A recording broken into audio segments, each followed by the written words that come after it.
All right, are we ready to get started? Hello, everybody. Amy, are you on successfully? I am. All audio is working. Wow, we've got a huge turnout, so that's exciting. So I just want to introduce myself. I'm Luanne Tierney, Chief Marketing Officer at Betterworks, and I would like to introduce Amy Cappellanti-Wolf.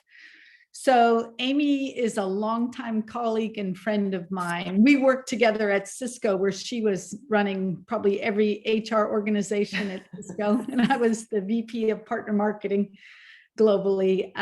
But what's so impressive about Amy, she's been an active board member at Betterworks, but also she had an impressive career at Symantec, and recently, congratulations, Amy, joined Cohesity as their CHRO. So she was also named the top 50 most influential women in tech leaders by the National Diversity Council. It's always so fun being able to tell everyone about your background, Amy. So welcome to the webinar.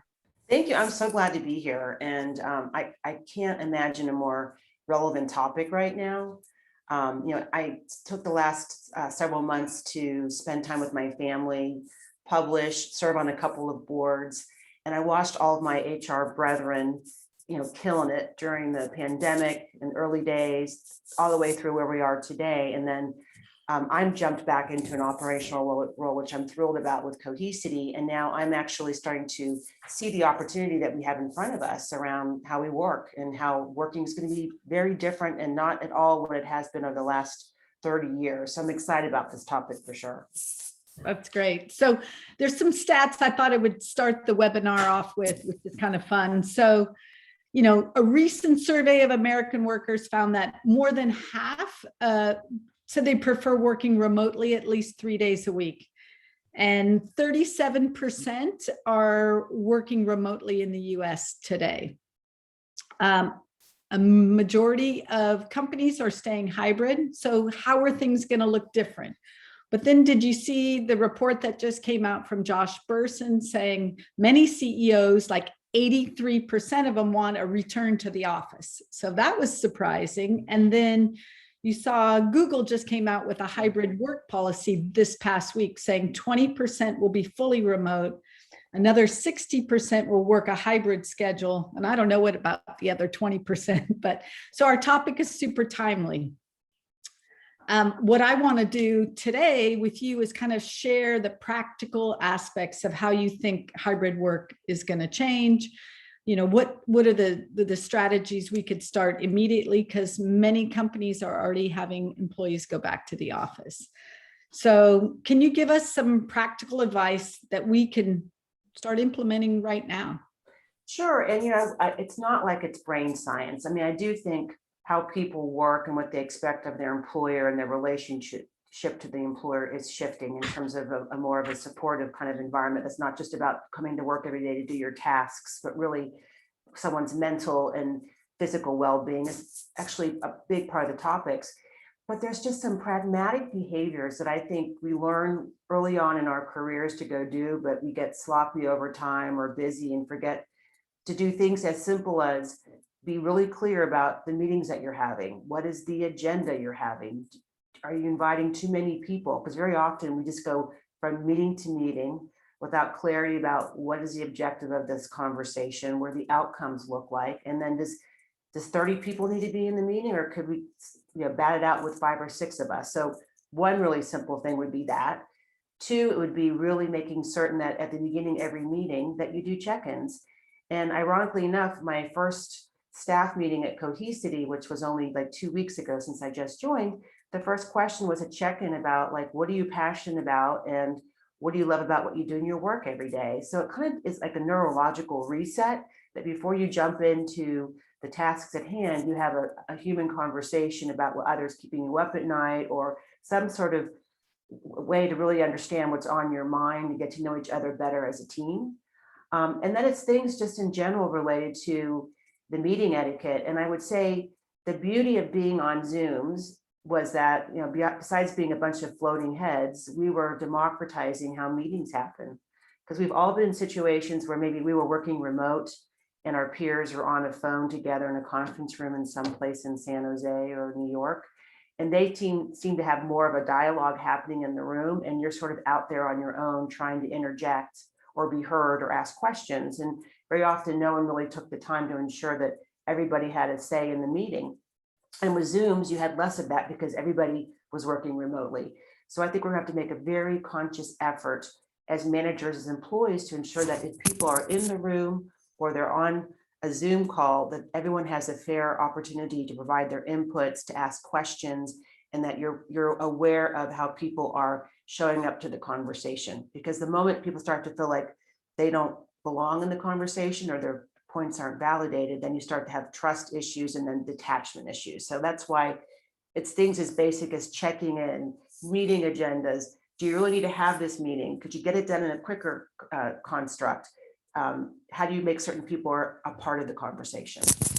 But how do you do that? So now we're going to have some on Zoom and some in person. How do you create kind of that equitable balance? So there'll be some people, maybe you're working out of the Cohesity office and then half your staff will be remote. What are some of the tips people could listen to today that says, what do I need to make sure I'm really cognizant of during this new, hybrid, people on Zoom, people in the office? Yeah, I would say, well, first of all, I think, everybody should have, not everybody, but you should be able to deploy the agenda such that the people in the room aren't the only one who are driving the agenda, meaning you should have people that if they're remote, they own a chunk of it in relationship to whether it's a report out, whether it's to provide input. So just don't make it so, as in my past years, Mountain View centric or Manhattan centric, but make certain that the meeting has owners throughout the conversation that own pieces of the meeting agenda and outcomes that aren't just sitting together in the room. That's one thing. Two, I think it's how do you have time in the room to, one, ensure everybody understands why we're here today and make certain everybody has a chance to voice their perspective about the meeting. So that's another one. And then lastly is I would like to look at the productivity of the meeting.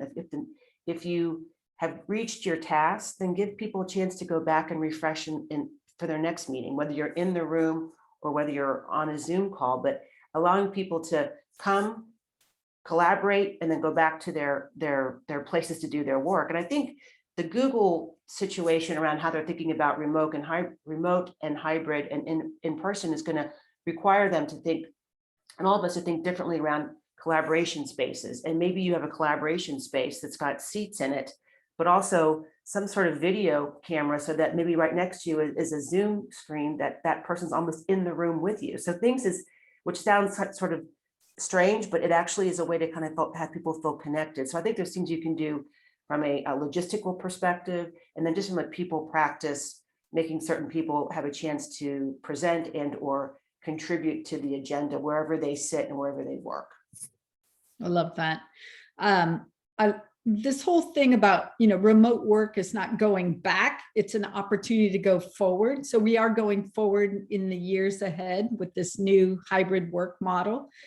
And, we no longer go to work or come into work. We essentially do work wherever we are. Can you kind of comment on that comment, please? Yeah, sure. Well, I mean, I don't think a couple of things here. First of all, I've worked with so many CEOs over the years that would say, if they're not in the office, they're not doing their jobs, they're watching Netflix or they're watching their kids. And of course, we've blown that to hell, pardon my French, in the last year and a half, where they are saying that we have a blended work and home life because we're working from home, but they've seen productivity go up.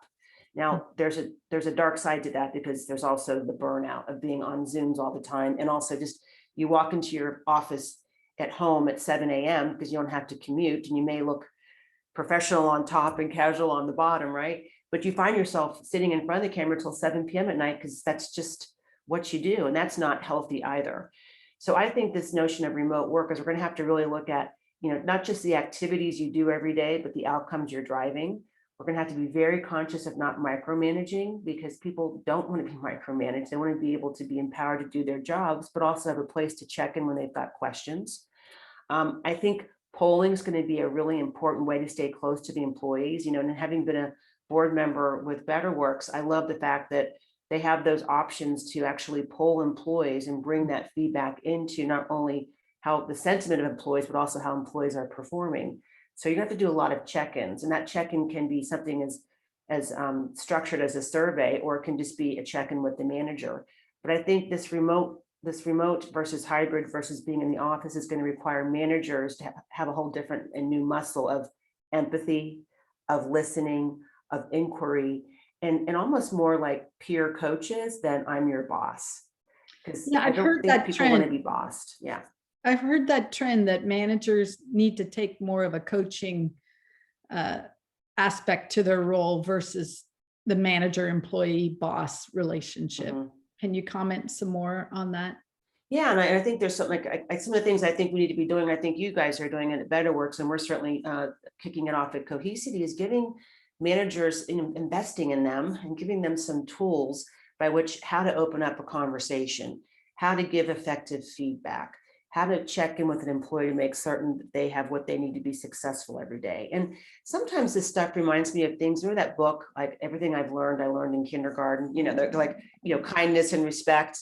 Like some of that stuff really matters now more than ever. And so I think giving managers a playbook, or however you want to reference it, but giving them ways to have performance discussions, have check-in discussions, have development discussions, increase the frequency. I mean, it's not something the old days of I'd only talk to my employee once a year, and that's the performance review around performance is nuts. That's out the door. So now it's more frequency, it's more course correction, it's more checking in. And so I think whatever we can do as HR leaders, as well as business leaders, this is not just about HR, it's about the business leaders embracing this new way of working and helping managers who are very often squeezed from the top down and the bottom up be successful in how they think about being managers and coaches to their employees. I would even say, just looking at the usage of the Betterworks platform, we saw during this whole pandemic, the usage go through the roof because managers were doing more check-ins, and then because we needed to, we weren't seeing people face to face. So we saw our customers really using the check-ins, it went up by 80%. So incredible statistics, but I hope we don't lose that behavior when we go back to the hybrid workforce, because do you think you have to kind of stay on your game and remind yourself employees will want check-ins, whether they're coming into the office or working remotely. Yeah, and I think it's not just an operating cadence about how often you meet, but like just having office hours. I mean, what I miss, and I think my company is going to start to go back in the August timeframe. It's going to be sequenced because we're a global company. You can't send certainly India into the office right now. God bless them.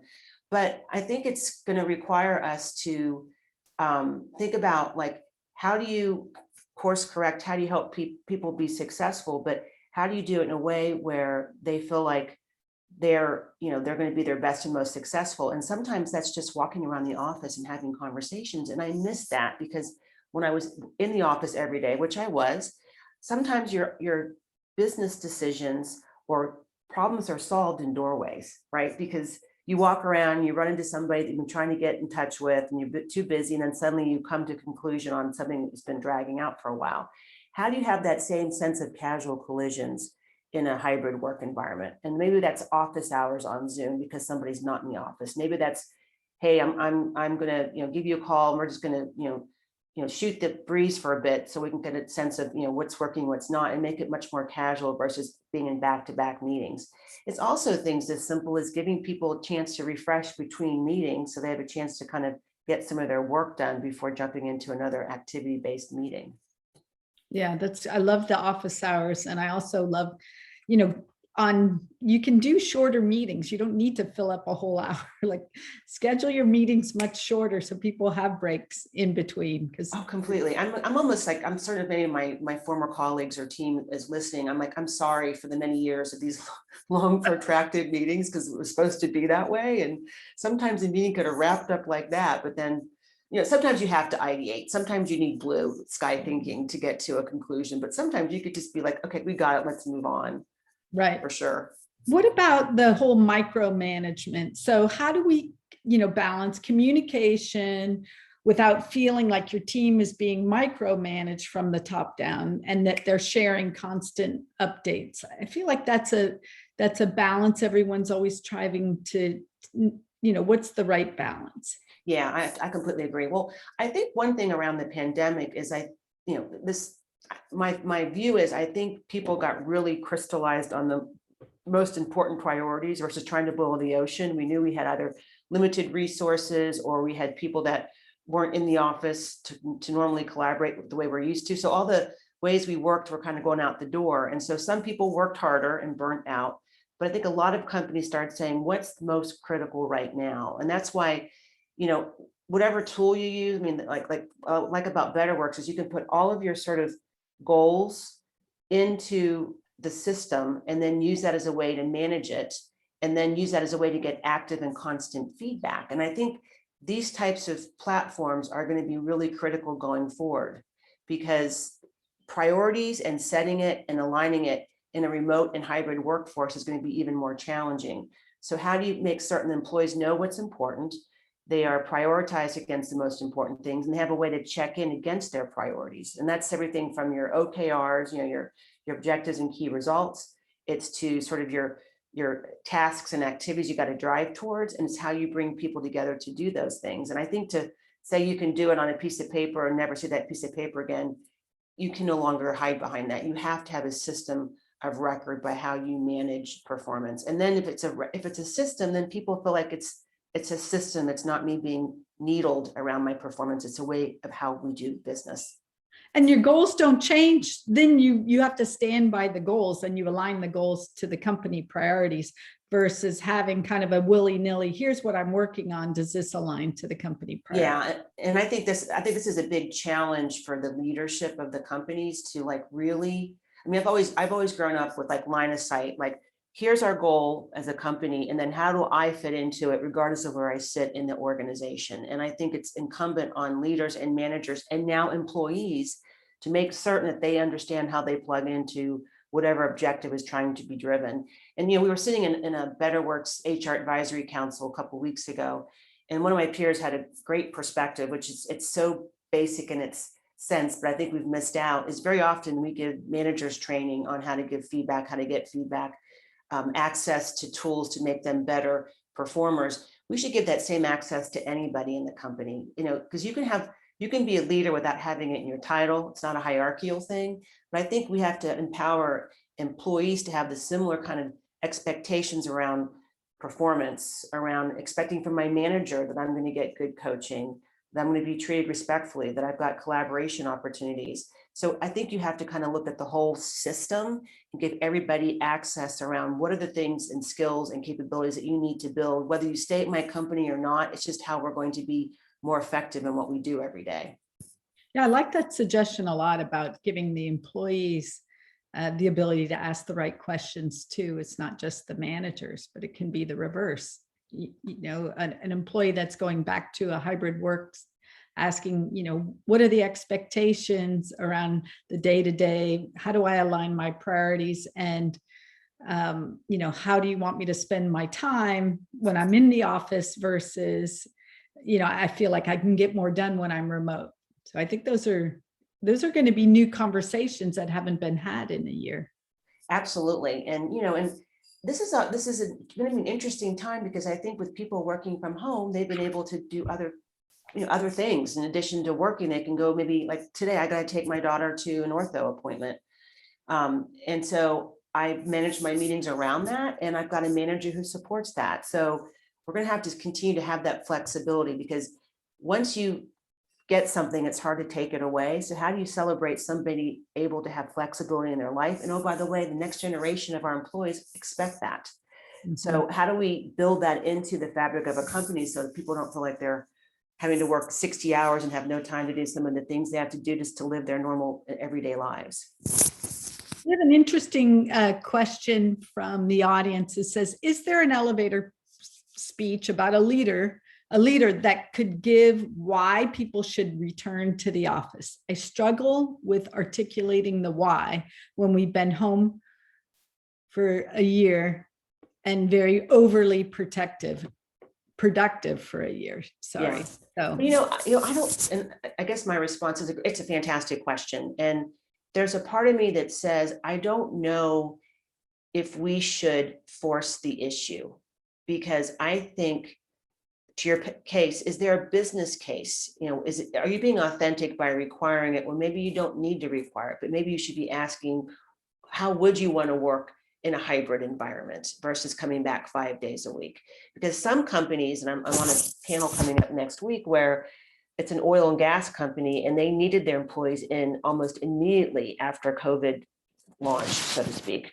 And employees were super resentful, and they understood the business case, but they didn't feel like that they understood their own personal issues. So they've had retention challenges as well as productivity challenges. And so I don't want to see us all do the same thing where we're going to force it. I think it's a conversation. I think it's a personal choice, but it's also a professional choice. If you need to be in the office every day because your job requires that, then that's the conversation you have to have with that individual about why it's a business requirement. But those are going to be hard to prove for most jobs. So how do you meet people where they're at, get them comfortable around the safety and security, and then find a way to kind of meet them halfway? Because, I've, as a head of HR, always believed that you need to be in the office 5 days a week for the reason that you need to be accessible to folks. But with this new hybrid work environment, I might spend a couple of days at home so I can not only do meetings, but also do think time and work. And I think that's okay. So I think the answer to your question is it's very individualistic, and it also has to align to your business strategy, and you have to meet people where they're at and when they're ready. yeah, I've always managed a global team. So I was ahead of the curve.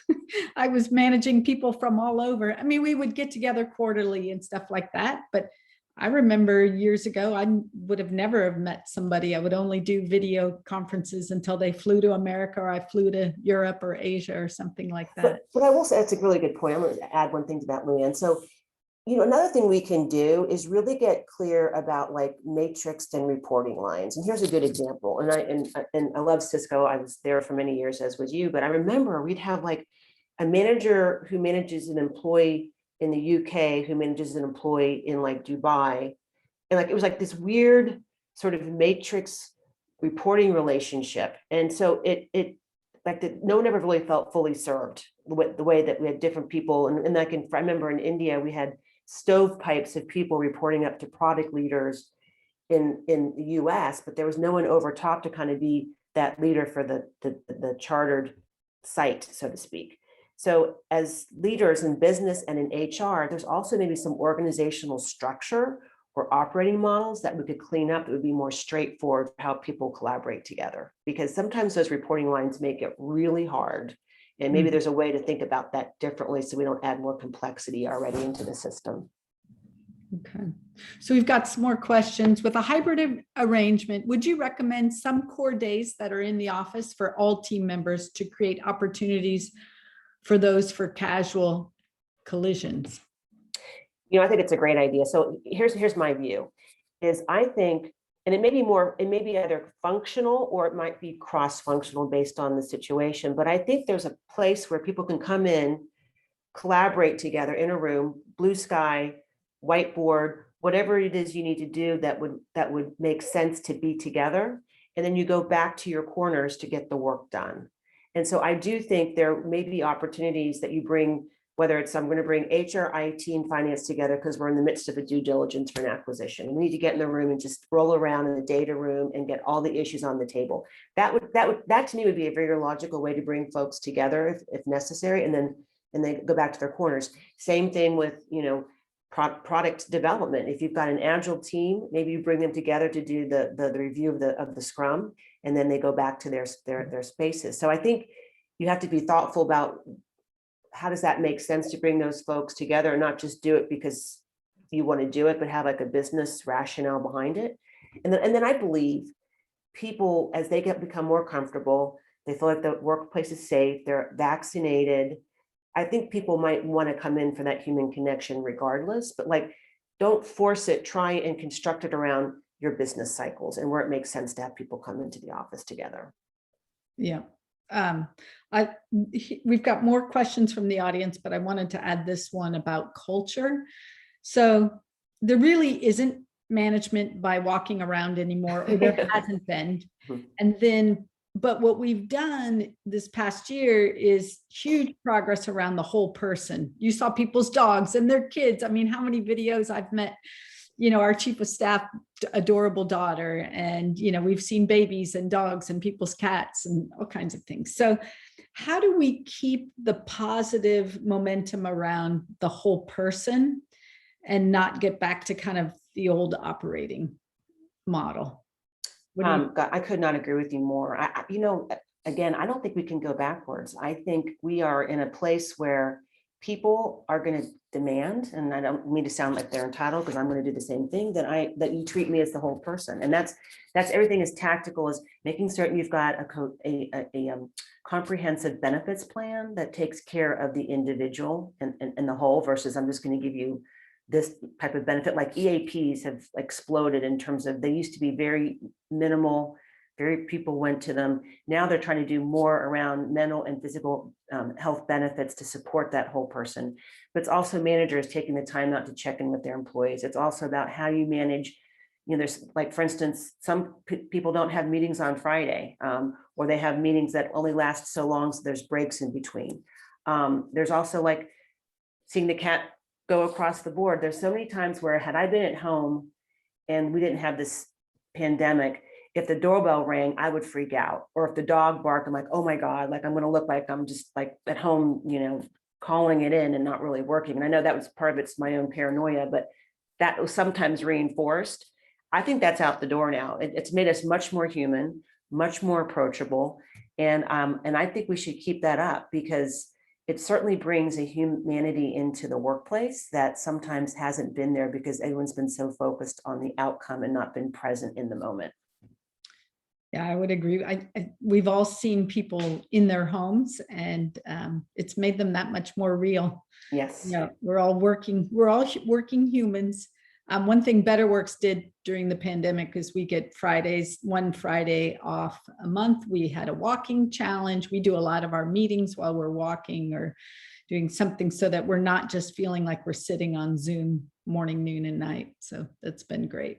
Yeah, as a matter of fact, the Cohesity where I'm at, we're giving Thursday and Friday off globally for folks, just to and I think what works is when you say, seriously, we're all off. Yeah, you're not getting I don't get a meeting request from my boss, the CEO, on the Friday we're off. Or that jerky, like, can you turn this around like in 2 hours, like at 5 p.m. on Fridays? Like I used to hate Fridays, because there's always like something drop in my lap that was just like crazy, but that happens from time to time. But if you have some discipline around that, Luanne, like you guys have done, it makes a big difference for revitalizing and refreshing and not having to answer a bunch of emails when you're supposed to be taking time off.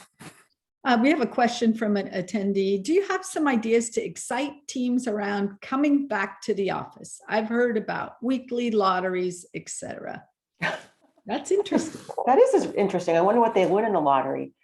Well, I mean, there's a lot you can do around raising the excitement, but whether it's we're going to have breakfast meetings, or we're going to invite the employees in to come tour the new site with the new collaborative workspaces, but at the end of the day, people want to come back in because they want to feel connected. I mean, because the breakfasts and the launches and lotteries can only last so long, and then that becomes tired.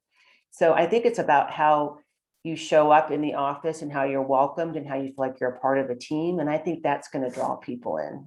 I don't think it's about, some of the fun benefits, but those are helpful for sure. But if people feel like, hey, I belong, I feel like I can be really productive in the office, I feel like I can also be at home if I want to, and that's embraced, I think people are more likely to want to come together, is my sense.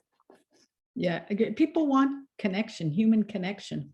I know I met one of my first employees, I joined Betterworks in the middle or the beginning of COVID, and I hired an entire team and did not meet one person in person until recently. One of my employees, she and I were both vaccinated. We went for a walk. We were like, this is so amazing. So it was a lot of fun. It takes a big crisis to change how we work, right? I mean, no one ever would have thought a year ago or 2 years ago we could even do this stuff, and look where we're at today. Right. This is an important one. So how do you not show favoritism and have unconscious bias for people that come into the office and you have coffee with, or a face-to-face meeting. And there's other people that will never come in, they'll work at a very remote location and will never come into the office. So I think this is an important question. I could not agree more, because that's inherent. I mean, when you see somebody all the time physically and you're engaging with them, they're typically your go-to person, right? Because I can remember days when, like, I need help with this, and you walk down the hall and there's someone that you can always count on that's always available. So you work with them. So two things. One is you could really exhaust that person you see every day, because you're always going to them for help, versus maybe going to the right person who may not be in the office. So that's one consequence to it. The other one, of course, is, do they get more of the reward and more of the recognition and the cool projects because they're in the office? And I think it's going to be very incumbent on both the manager or the peer in the office and that person who's not in the office to have regular check-ins, a way to make certain that there's discipline around the conversation, so that you're not just relying on one team member because they're in the office. And then you're always in an inquiry mode. You're bringing people in to help me solve a problem, regardless of where you sit. I want your brain, and I want your viewpoint and your perspective. So to me, it's basic tenets around inclusivity, which is making people feel like they belong. And the best way to make people feel like they belong is that they have a say in how the business is run, and they can contribute to it, and they're heard and listened to. And I think you can do that whether somebody's sitting next to you or somebody's, in a different state than you. You have to kind of practice that conscious inclusivity every day versus the unconscious bias. I like, the way I would think about it is I'd Yeah. put a sticky on my monitor saying, am I making sure I'm giving everyone, approaching everything equal? Like, it's a reminder, because it may be natural to know that you can talk to someone in person and lean towards that, because that's what we used to do. So I think it's just a reminder of asking yourself, am I being fair and inclusive across the board? I love that. Yeah, equal access. That's how I think about it. And access is beyond this to conversation. It's around just giving people, a chance that maybe haven't been heard in the past, or haven't had a chance to come into the outside of the margins. So I think it's not only good business practice, it's going to help attract and retain people, because they know what they have to say matters, and that you care about them. Agreed. Okay, so we got more questions. Boy, thanks. Keep it coming.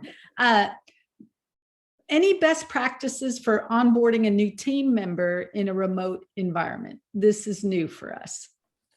What a great question. Because just quick interstitial. So I didn't think I was going to go back into an operating role, because I was serving on boards and yada, yada. And then this job came up, and I just clicked with the CEO and the board and the employees and the company's growing anyway. Not enough about Cohesity, but I got an offer after 2 weeks of interviewing, on a Tuesday, accepted on a Thursday, and they onboarded me on a Monday. Because I said, I'll go ahead and start, because why not?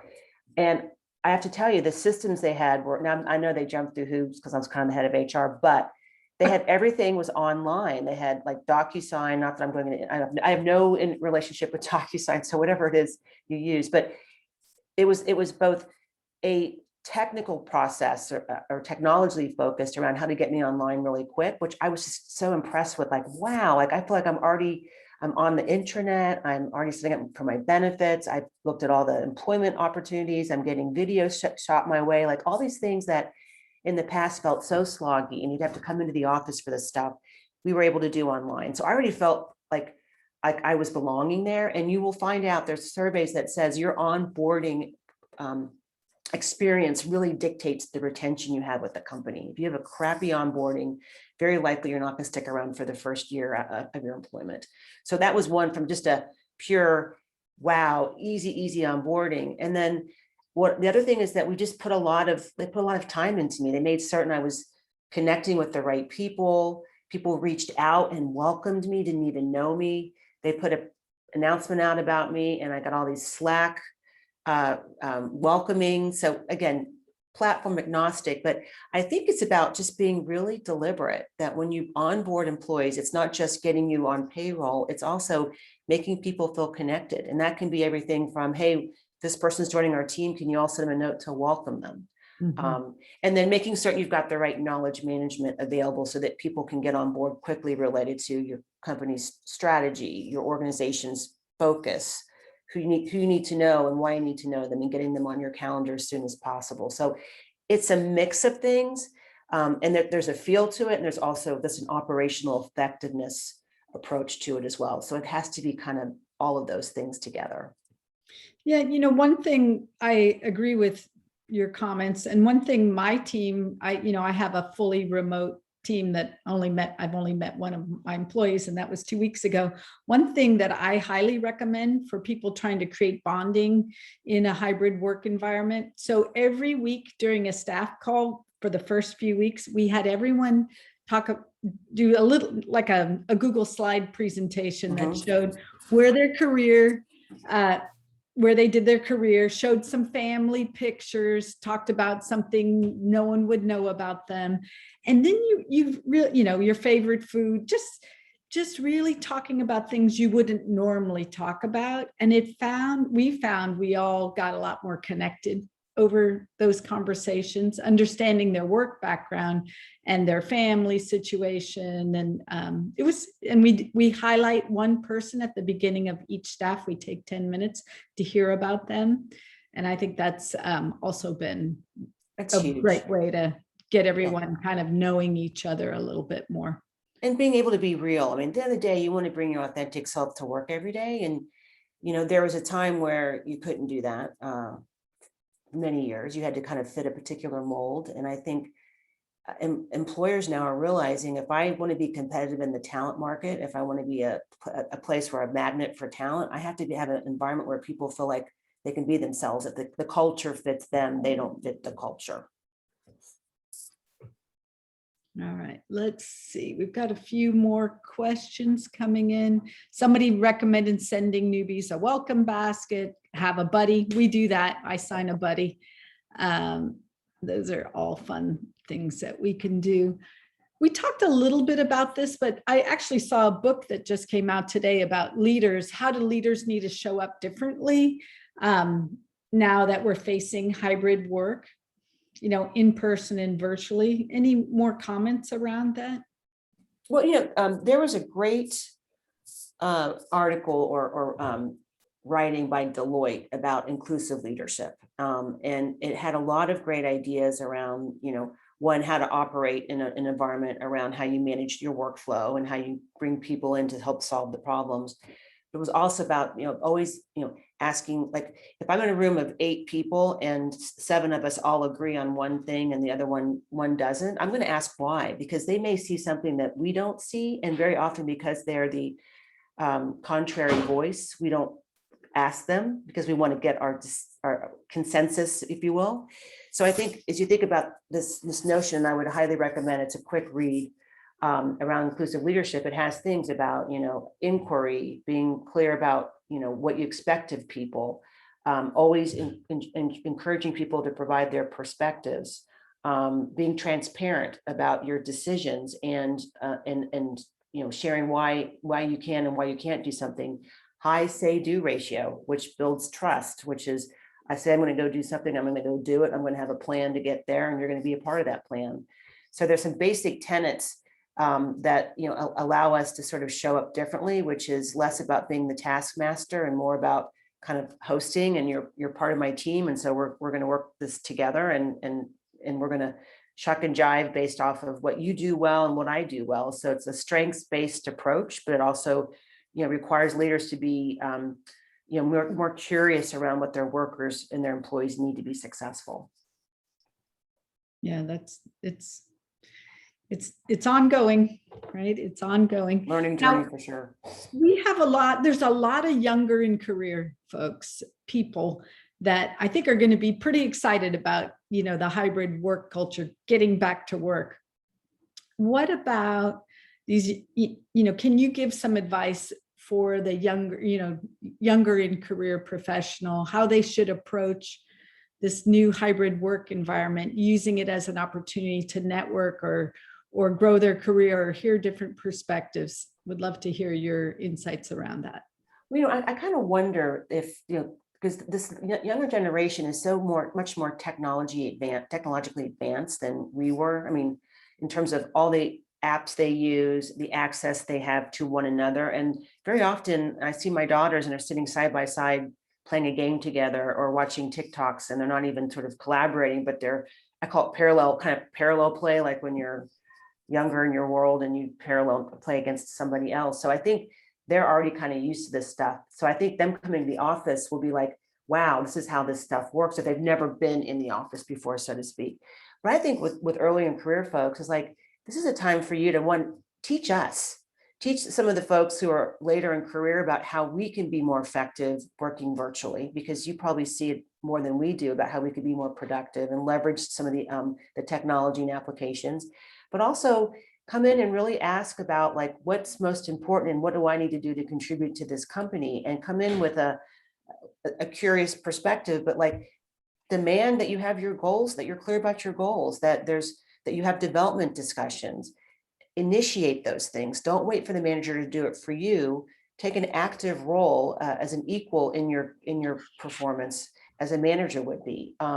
And then, really ask for feedback. To me, feedback is a gift, and some people are scared away from it, but if someone's willing to invest time to give you feedback, embrace that. So I would say, teach us, come in with the clarity of what you need to go do, and always have an open dialogue, and then drive those conversations. Don't wait for the manager to drive those conversations. Yeah, to me, the consistent theme I keep hearing is trust. It is really trust. Trust is kind of one of the most important tools that we all have in our arsenal, right? And some of the new technology tools help us enable and create more opportunities to create trust with employees. That's right. Completely agree. I mean, trust is the basis of everything. And I think it's taken some leaders a long time to figure that out. They just think, well, people come here for a paycheck. We can't operate that. I mean, that era is behind us, and we have to people want to come because, they feel safe. They feel like they're valued, that they can contribute, and that they're engaged in what they do every day. So it's going to put a higher bar, but I think we've learned a lot over the last year and a half, and I think we should take those learnings forward, as we've discussed. Well, we're wrapping up, but I wanted to put you on the spot for one last thought. Okay. Any kind of prediction you think the next year ahead for hybrid work? Like I know we didn't I know you're seeing it after throwing that on me, and I'm joking. I've known you for a long time. I know you have, and you're, I'm good on my feet with you for sure. Well, I would say, first of all, I do think there's going to be some weirdness around vaccinations in terms of returning to work and showing that you've been vaccinated, which I have worries about from a HIPAA perspective, but there's plenty of tools on there that you can do that, confidentially. So I think that's one thing too. I think this is going to be an endemic. So we're probably going to get some sort of booster every year, like the flu bug that we have. So I think that's going to introduce a different persona about, do I feel safe coming to work with this person next to me? But two, I think that because we've kind of proven that you don't have to be in the office to be valued and to be productive, that you're probably going to get this hybrid thing is going to continue to grow. And I think there's a lot of CEOs that are going to have to get comfortable post-pandemic that they're not going to have 100% of their workforce in the office every day. So how do we enable those leaders who are used to a different way of doing business open to this post-pandemic, for sure? And then I think there's just a proliferation of platforms we can be leveraging, like the Betterworks platforms, to help us really get clear about goals and priorities, because now more than ever, those are the go forward way to run a business. You don't have to be in an office to do that work, but you have to have a way to collaborate and coalesce the most important things to ensure we're moving the ball forward on the company performance. That's awesome. Thanks, Amy. It was a lot of fun hosting this with you today. Congrats on your new role. Thank you. It's great as always to work with you. Yeah, it's fun. So here's our plug about Betterworks. Amy did a great job. We're all about closing the loop between people, strategy, and results, aligning the most sprawling dynamic teams. We've got a couple of events coming up. So one, we have a Slack community. Please join our Slack community. It's called In the Loop. You can go on our website and apply there. So we're bringing conversations around topics like this in our Slack community. And then we have a webinar with Andrea Lagan, who is our COO, and Edie Goldberg, who's got some really interesting stats around how to motivate and enable the best performance of your employees. So, and then last, we've got a hybrid work guide that's coming out. And I know, Amy, we've got a little bit of information that you're sharing your insights in that hybrid work guide. So please look on our website and take a look at that. That'll be available in the next week. And that's it for now. Thanks again for all your questions. We had a lot of fun. Have a safe and great rest of the week. Thanks, everybody. Thanks, everybody. Take care.